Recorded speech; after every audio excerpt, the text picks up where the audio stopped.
اعوذ باللہ من الشیطان الرجیم بسم اللہ الرحمن الرحیم السلام علیکم ورحمۃ اللہ وبرکاتہ نحمدہ ونصلی علی رسولہ الکریم یا رب لک الحمد کما ینبغی لجلال وجہک وعظیم سلطانک رب اشرح لی صدری ویسر لی امری واحلل عقدۃ من لسانی یفقہوا قولی رب زدنی علما۔ اللہ تعالیٰ کی توفیق سے کچھ عرض کرنے کی کوشش کرتی ہوں۔ وہ اس طرح سے ہے کہ آپ کے ذہن میں ہوگا کہ ہم نے ایک سلسلہ شروع کیا تھا چہل حدیث کے ٹائٹل سے، تو اسی سلسلے کی آگے کڑی ہے۔ میری کوشش ہوگی کہ اسی سلسلے کو آگے بڑھاؤں۔ میں سمجھتی ہوں کہ اپنی رہنمائی کے لیے، اپنی ذات کی رہنمائی کے لیے، انفرادی رہنمائی کے لیے، اجتماعی رہنمائی کے لیے، اپنے گھروں کی رہنمائی کے لیے، اس معاشرے کی رہنمائی کے لیے آپ صلی اللہ علیہ وسلم کے فرامین سے بڑھ کر کوئی بات ہو ہی نہیں سکتی، کیونکہ آپ نے زندگی کے کسی پہلو میں بھی ہمیں تشنا نہیں چھوڑا۔ تو میں آپ کے سامنے آپ ہی کا فرمان رکھتی ہوں اللہ تعالیٰ کی توفیق سے۔ حضرت عبداللہ بن مسعود رضی اللہ عنہ فرماتے ہیں کہ نبی کریم صلی اللہ علیہ وسلم نے فرمایا کہ وہ شخص جنت میں داخل نہیں ہوگا جس کے دل میں ایک ذرے کے برابر بھی تکبر ہوگا۔ اور ایک آدمی نے سوال کیا، آدمی کو یہ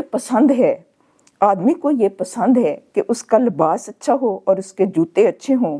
آپ صلی اللہ علیہ وسلم نے فرمایا، یقیناً اللہ تعالیٰ جمیل ہے اور جمال کو پسند فرماتا ہے۔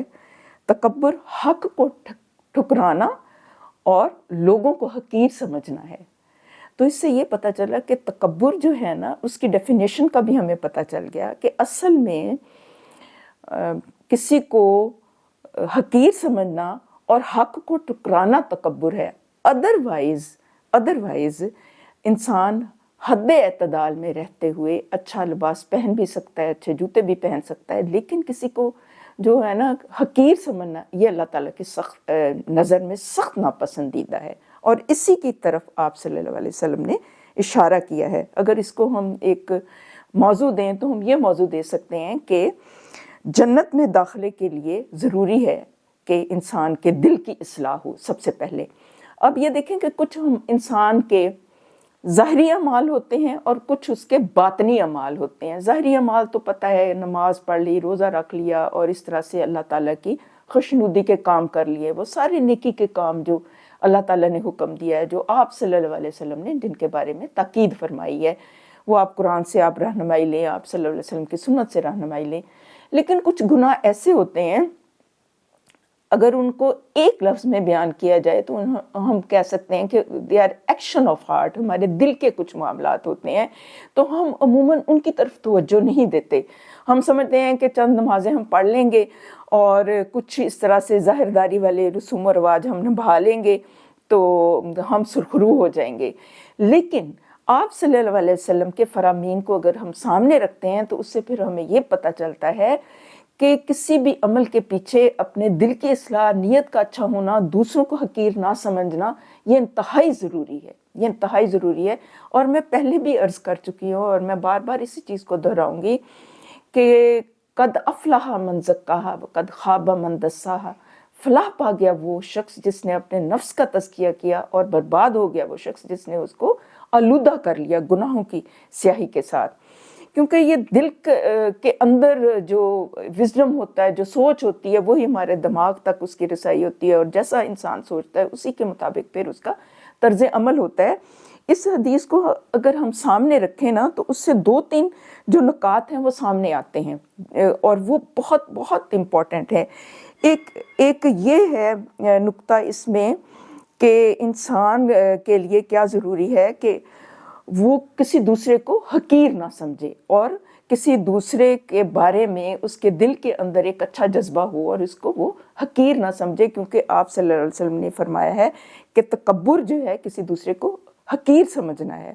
اچھا، اب اس کے لیے آپ تھوڑا سا اگر ہم پیچھے جائیں تو ہمیں یہ نکتہ ملتا ہے کہ آسمانوں کے اوپر سب سے پہلا گناہ جو ہوا تھا وہ صرف حسد اور تکبر کی بنا پر ہوا تھا، اور زمین کے اوپر جو پہلا گناہ ہوا تھا وہ بھی حسد اور تکبر کی بنا پر ہوا تھا۔ پہلا جو گناہ ہوا تھا وہ کیا ہوا تھا کہ شیطان نے اپنے آپ کو بہت بڑا سمجھا تھا، جب اللہ تعالیٰ نے اسے حکم دیا تھا کہ تم آدم کو سجدہ کرو تو اس نے سجدہ کرنے سے انکار کر دیا تھا. اس نے اللہ کا حکم نہیں دیکھا بلکہ اس نے اپنے آپ کو بڑا سمجھا. تو یہ کیا تھا؟ حسد تھا، تکبر تھا، اپنی مطلب نفس کی بڑائی تھی.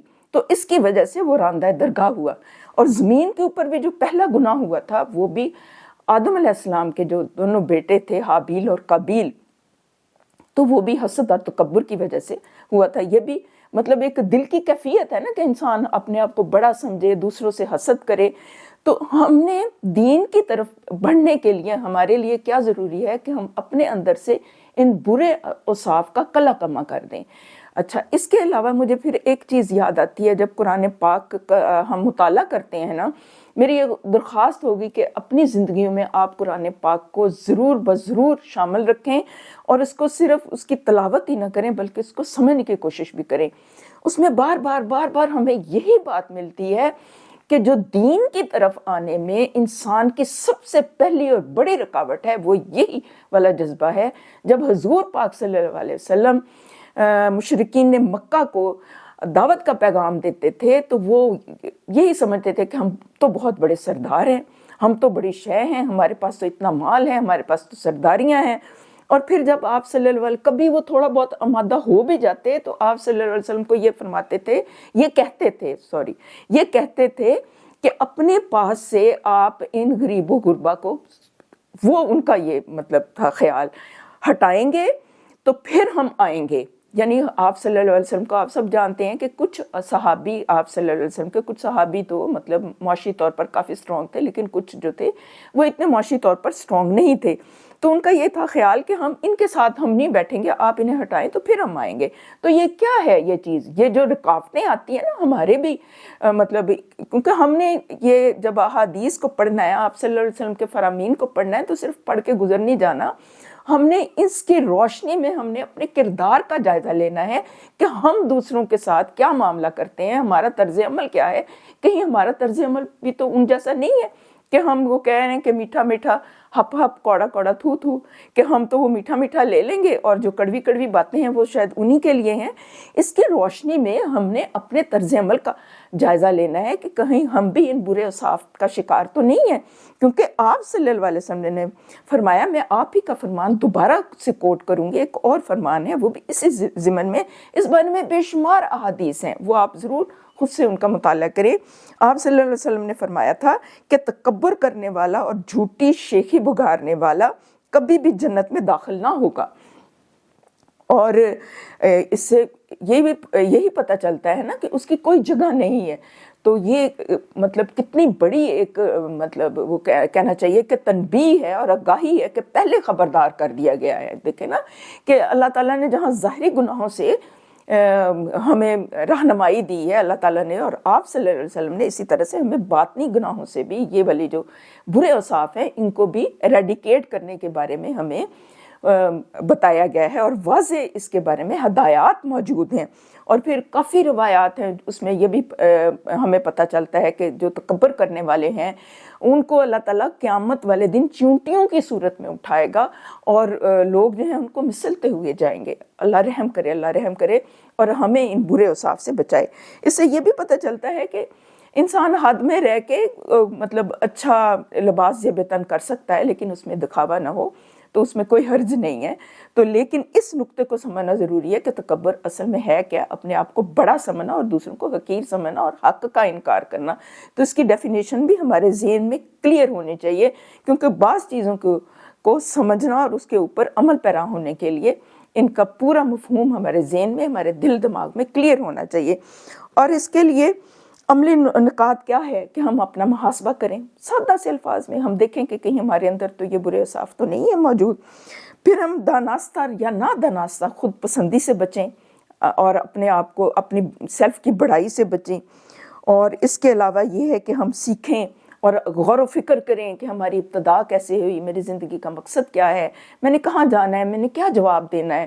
تو کیا مطلب میں اس کے اوپر پوری اتر رہی ہوں یا اتر رہا ہوں. تو اس کے لیے اللہ تعالیٰ سے دعائیں بھی مانگے، توفیق بھی مانگے، کیونکہ حضور پاک صلی اللہ علیہ وسلم کے اندر مطلب یہ اوصاف تھے اور آپ نے یہ دعائیں خود مانگی ہیں کہ اللہ مجھے مسکینوں میں رکھ اور مسکینوں کی جماعت سے اٹھا.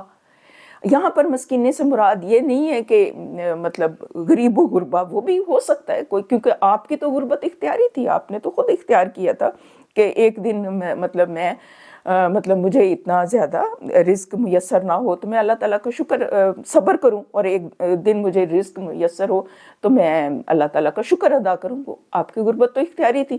تو آپ نے اس طرح کی دعائیں مانگی بھی ہیں اور سکھائی بھی ہیں تاکہ ہمارے اندر یہ والا جذبہ پیدا ہو، عاجزی پیدا ہو، کیونکہ یہ چیز اللہ تعالیٰ کو پسند ہے. اللہ تعالیٰ مجھے اور آپ سب کو کہنے اور سننے سے زیادہ عمل کی توفیق عطا فرمائے. آپ سب خوش رہیں، آباد رہیں، شاد رہیں، خیریت عافیت سے رہیں. اللہ تعالیٰ آپ سب کا حامی و ناصر ہو. والسلام. سبحان ربک رب العزت عما یصفون وسلام علی المرسلین والحمد للہ رب العالمین.